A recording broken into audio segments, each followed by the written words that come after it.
David মালুফ ছিলেন Australian poet, যিনি ইউরোপে বসবাস করেছিলেন ফ্রম 1959 থেকে 1968। এই কয়েক বছর ইউরোপে তিনি ছিলেন কাজের সূত্রে। পরবর্তীকালে তিনি তার জন্মভূমি অস্ট্রেলিয়ায় ফিরে এসেছিলেন। তো এই ডেভিড মালুফ অস্ট্রেলিয়ান পোয়েট, তিনি তার শৈশব এবং যৌবন কেটেছিল গ্রিনউইচ আইল্যান্ডে, অস্ট্রেলিয়ার গ্রিনউইচ আইল্যান্ডে। সেই আইল্যান্ডে তার বন্ধুদের সঙ্গে যৌবনে অর্থাৎ ইয়াং বয়সে কয়েকজন ফ্রেন্ডের সঙ্গে বেড়াতে বেড়াতে হঠাৎ গভীর বনে তিনি পথ হারিয়ে ফেলেছিলেন। তো সেই সময় পথ হারিয়ে ফেলেছিলেন তার বন্ধুদের সঙ্গে।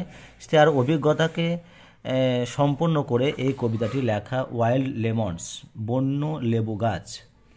এবং এখানে কি বলছেন যে through all those years keeping the present open to the light off just this moment. এই লাইন দুটো মানে হচ্ছে through all those years keeping, সমস্ত বছর পেরিয়ে বর্তমানের, open to light off just this moment, অর্থাৎ এই মুহূর্তে আমার কাছে একটা অভিজ্ঞতা সামনে চলে এসেছে।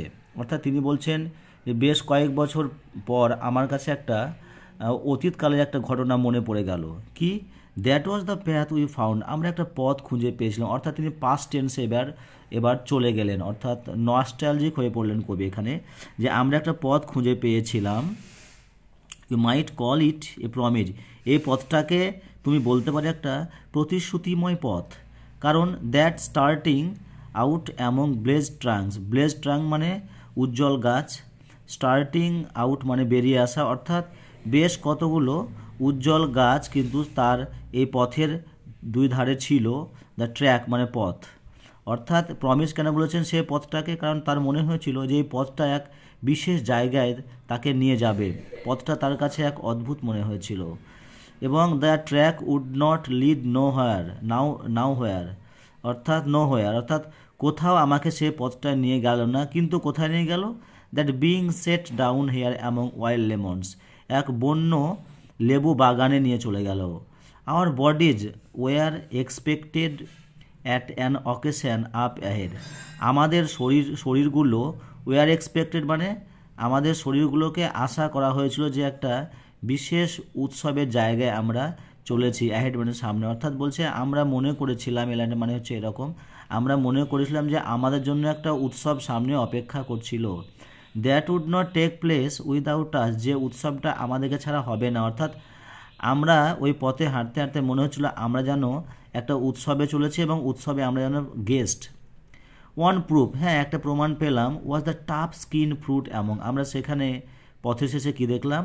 যে শক্ত চামড়া বিশিষ্ট ফ্রুট মানে কি? লেবু গাছকে ফ্রুট বলা হয়েছে। অ্যামং দের থর্নস মানে কাঁটা গাছের মধ্যে। সামওয়ান হ্যাড, প্রুফ কেন বলেছে এখানে বুঝতে পারবো।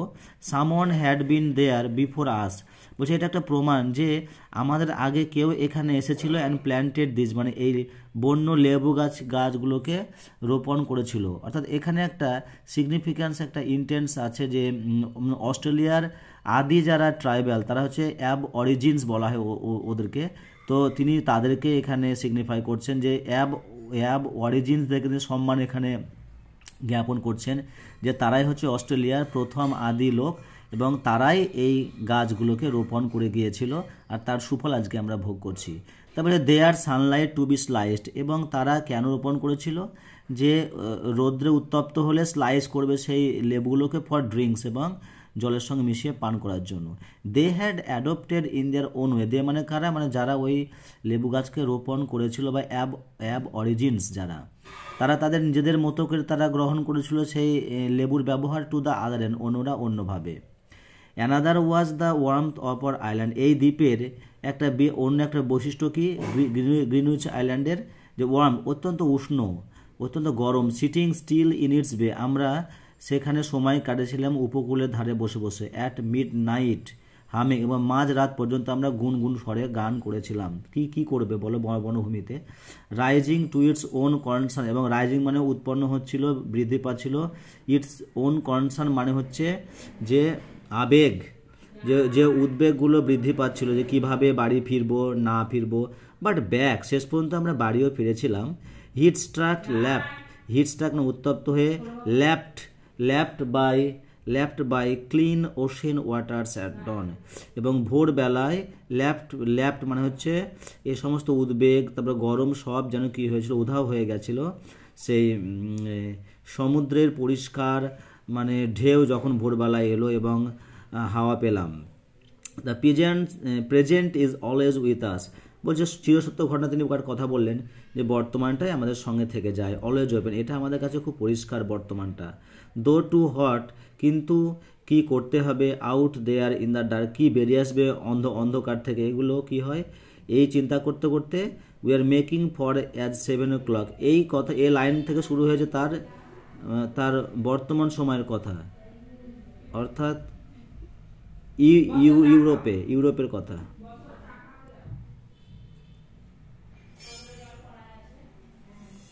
ফর মেকিং আস 7 o'clock, অর্থাৎ তিনি যখন ইউরোপে আছেন তখন এই কথাগুলো মনে পড়ছে যে দেখো এই লাইনগুলো সবই কি পাস্টের ঘটনা বর্ণনা করলো, এবার তিনি বর্তমানের ঘটনায় চলে এসেছেন। বলছে এখন আমি ইউরোপে আছি এবং ইউরোপে 7 অর্থাৎ 7টা বাজে সন্ধ্যাবেলায়, এবং এই অন্ধকারে যে কি ঘটে সেটা আমরা কেউ কিন্তু বলতে পারবো না।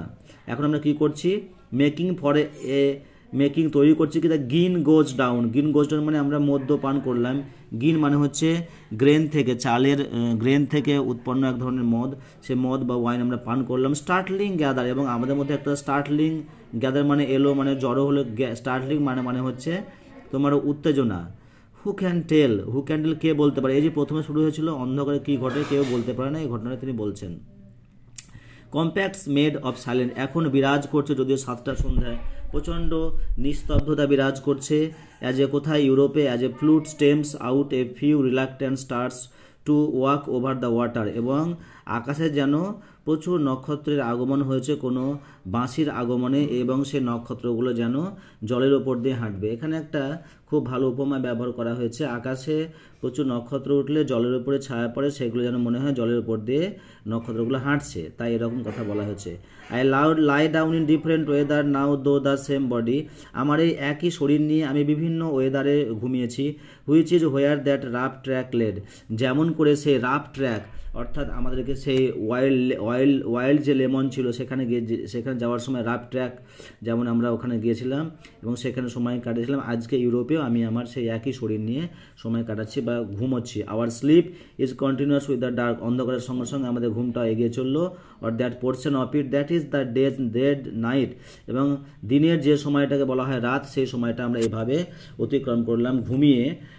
এবং কি হলো, দ্য বডি ট্যাগস মানে সকালে ওঠা, along as promise to see what goes, যে সকালে কি ঘটছে তা দেখার জন্য আমরা উঠলাম। হোয়াট গোজ ইজ টাইম, কি চলছে, সময় বয়ে চলেছে। Time and tide wait for none, সময় এবং স্রোত কারার জন্য অপেক্ষা করে না, এই কথাটা এখানে চিরসত্য কথাটা বলা হয়েছে। Clouds melting into tomorrow of our breath, এবং আকাশে কি হচ্ছে, মেঘগুলো ছুটে চলেছে, মেল্টিং কর্মে গলে যাওয়া বা এখানে ভাসমান হওয়া। টুমোরো অফ আওয়ার ব্রেথ মানে আমাদের জীবনের সামনের দিকে মেঘ যেন এগিয়ে চলেছে।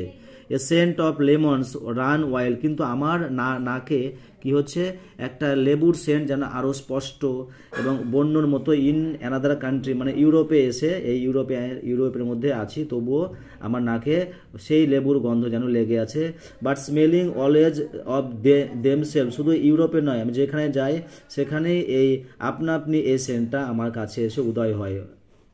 তো এইভাবে তিনি সেই বন্য লেবু গাছের যে অভিজ্ঞতা, তিনি সেন্ট যেটা পেয়েছিলেন গ্রিনউইচ আইল্যান্ডে বা অস্ট্রেলিয়াতে, তা তিনি কখনো ভুলতে পারেননি, এবং তিনি এটা স্মৃতিস্বরূপ তিনি সর্বত্র এটা পেয়ে থাকেন। তোমরা আওয়ার ক্যাজুয়াল ট্রি নামে একটা পোয়েম পড়েছিলে, তো দেখো তার সঙ্গে এই পোয়েমের বেশ খানিকটা মিল আছে।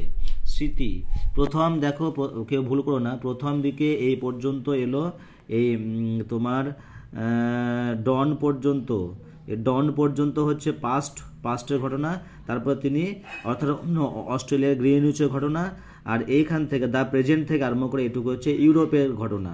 সুতরাং তোমরা এই দুই ঘটনার কম্পেয়ার করা হয়েছে এভাবে। কোনো অসুবিধা হলে আমাকে অবশ্যই তোমরা জানাবে, আমি আবার পড়িয়ে দেবো।